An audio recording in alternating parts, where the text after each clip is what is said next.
ওইভাবে কি দেখছেন? কই কিছু না তো। কখন থেকে দেখছি ভেলভেল করে তাকিয়ে আছেন? আমাকে খুব পছন্দ, বিয়ে করবে? অসভ্য কোথাকার। দেন টাকাটা দেন।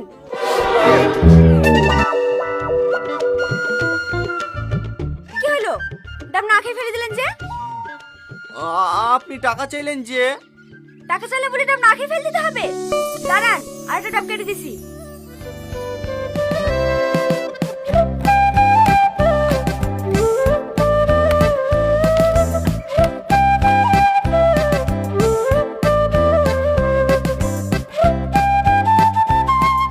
এলেন ধরেন।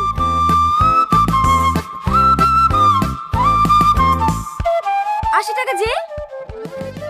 দুটো ডাব নিলাম যে। দুটো ডাব খেয়েছেন নাকি? এলেন ধরেন।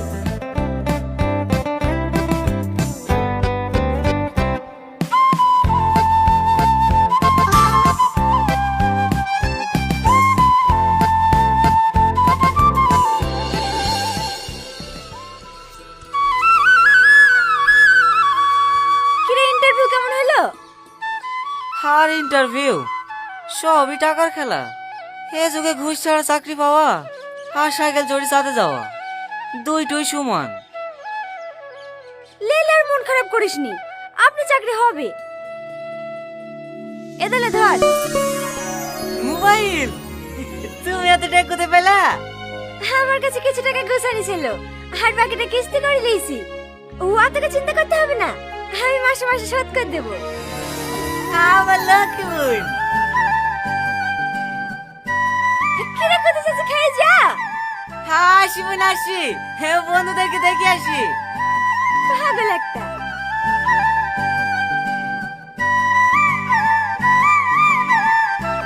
আসেন আসেন, হে বাড়িটা। হে রীতি, হে দাই ভদ্র মহিলা তোর খোঁজ করছিল, দেখ কি বলবে। কি ব্যাপার আপনি?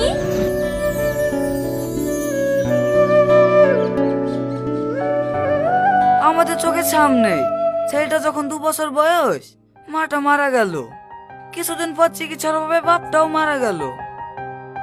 যাই বলেন বোন, মেয়েটুক খুব শক্ত, কত কষ্ট করে ভাইটাকে পড়াশোনা করাইলো। ছেলেটাও চাকরি লেগে খুব খাটছে, বুঝতেই তো পারছেন এই যুগে ঘুষ ছাড়া কোনো জায়গাতেই চাকরি পাওয়া যায় না। এইলেন।